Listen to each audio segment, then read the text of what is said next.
This story begins on Thursday, April 30th, 1931, in Atlanta, on a balmy day, reaching 78 degrees with no precipitation in sight.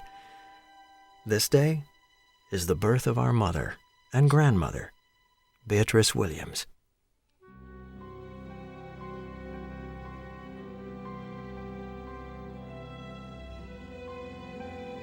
She grew up to be a smart and brilliant young lady.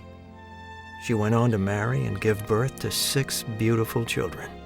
Each of Beatrice's children is successful and accomplished. But let's just start with the first child, Major. He was a bit of a challenge, one might say. For example, he was once sent to his room for misbehaving. Or was it for not getting his way? Whatever the case may have been, the bottom line is that he was sent to his room. Major went compliantly, which was not a surprise. After all, he never really talked back much. However, when his Aunt Yvonne went to check on him in the room, Major had spoken with his actions. Aunt Yvonne opened the door to discover that Major had completely destroyed the bedroom. All of the bed linen was on the floor, and the dresser drawers were half emptied on the floor. And there stood Major, peering back at Aunt Yvonne as if he was totally innocent, with that signature smirk on his face. Well, Major continued to grow and develop and challenge the authorities. He was so challenging he was promoted from kindergarten in rather grand style. Well, actually he was expelled. Not suspended, but expelled from kindergarten. Grandma Beat didn't give up on Major. In fact, she worked even harder with him because she knew just how smart Major was. In fact, Major proved that his mother was right. In high school, Major was voted most intellectual. Major's also been a financial whiz all his life. He would practice his financial strategies and teach his sisters and brother the concept of loans. He did this by loaning them his car and charging them by the mile. He was very tedious with this, writing down the mileage before they pulled off in his prized gold 1965 Corvair and recording it when they got back. Major also charged interest on any monetary loans he gave to his siblings. Just ask his sister Jackie, for whom Major had bought a typewriter to type all of his papers. When Jackie would ask about payment for her typing, Major would always say, "I bought the typewriter." And so things went for many years. While all of this was taking place in Grady homes, there had been another phenomenon going on across town in Dixie Hill. The phenomenon in Dixie Hill began with the birth of this lady, Alberta Page McLaren, on July 29, 1917, on a 98-degree, hot, sticky, and humid summer day in Atlanta, Georgia. Alberta also grew up to be a smart and brilliant young lady. She went on to marry and give birth to 6 beautiful children also. In a group of 6 children, there's always that one creative child in the family. So let's just start with that child. That creative child would be Ada. Ada was always imagining and creating things. And she has been teaching almost since birth.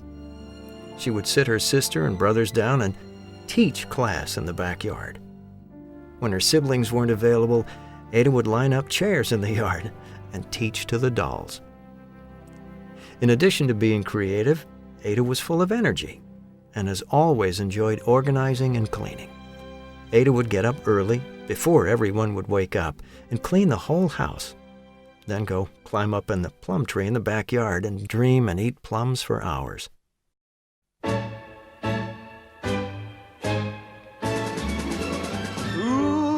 Come on like a dream, peaches and cream, lips like strawberry wine. Ada was the fun child. Ada would play house and act as a server and go around taking her siblings' orders, playing restaurant. Ada would set up store at her grandmother's house and pretend she had her own store selling things. Because her father was a carpenter, Ada would use his lumber to lay out her own playhouse on the ground and use some of the wood and make furniture. Grass and Coca-Cola bottles were used to make dolls to be the people in her house.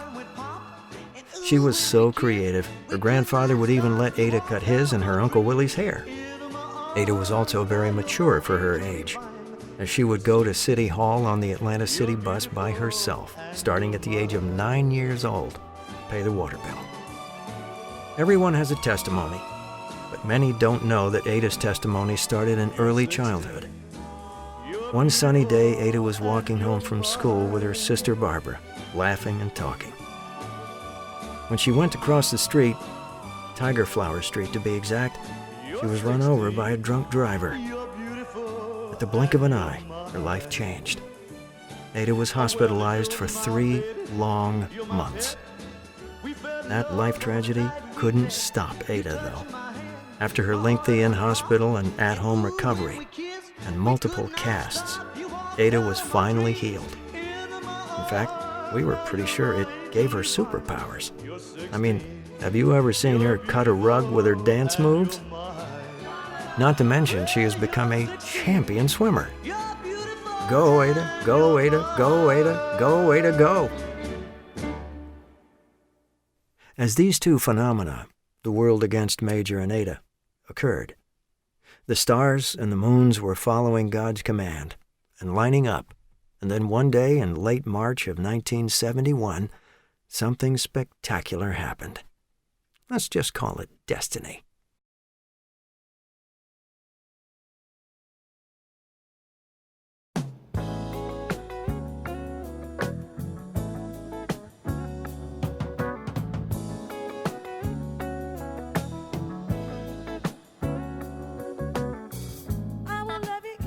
That was the beginning of a long and blissful romance. During their dating, Major even practiced his financial wisdom on Ada. Well, or at least he tried. He wrote her a long love letter that said, "Dear Ada, I'm enjoying our dating. Blah, blah, blah. I love you. Blah, blah, blah." 3 pages later, about 3/4 of the way down the page, Major slipped in a line that says, and I quote, "Sometimes when people ask you if you want to go out to eat, you're just being nice. You don't always have to say yes. I love you, blah, blah, blah." 2 pages later, love Major. Well, Ada reciprocated his letter with her birth-given creativity. As they were walking one day, Major decided to see if Ada had been listening, so he asked her if she wanted something to eat. Ada looked at Major with her soft smile and said, "Yes." Well, looks like Major had met his match. Finally, someone was not mesmerized by his financial tactics. Major was so impressed with this that he decided to pop the question. And a whole whopping 6 weeks after that spring day in the Georgia State Library in late March of 1971, Major proposed to Ada. They decided to get married. So they did, on Tuesday, May 3rd, 1971, at noon, with the temperature a comfortable 78 degrees. Major and Ada walked down the street from Georgia State University while they were on their lunch break and went to City Hall and got married.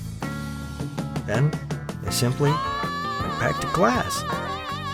And that's how we find ourselves here today. 16,425 days, 394,200 hours, and 23,652 minutes, and 1,419 seconds ago, 2 very special people decided that after only 6 weeks of dating, that they were meant to be. So in case you haven't figured it out by now, Major and Ada, Mom and Dad, Big Daddy and Grandma, we've all joined here together today to say, surprise, happy anniversary.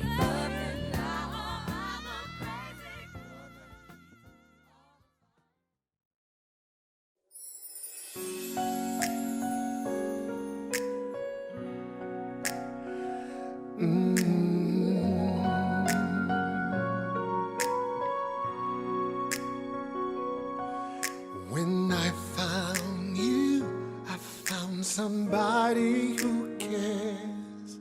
When I found you, found my most intimate prayer. When I found you, I found what every heart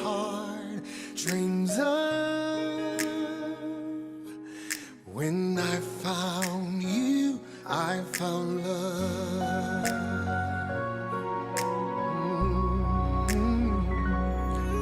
When I found you, I found the rest of my life. When I found you, I told all others goodbye. When I found you, I saw my fears fly away like a dove. When I found you, I found love. I know true love sounds crazy, but worth waiting for. You are the one, my only, forevermore. When I found you, I found my fate in your arms. When I found you, I found no cause for alarm. When I found you, I knew this love was a gift from above. When I found you, I found love, yeah. I know true love sounds crazy, but worth waiting for. You are the one, my only, forevermore.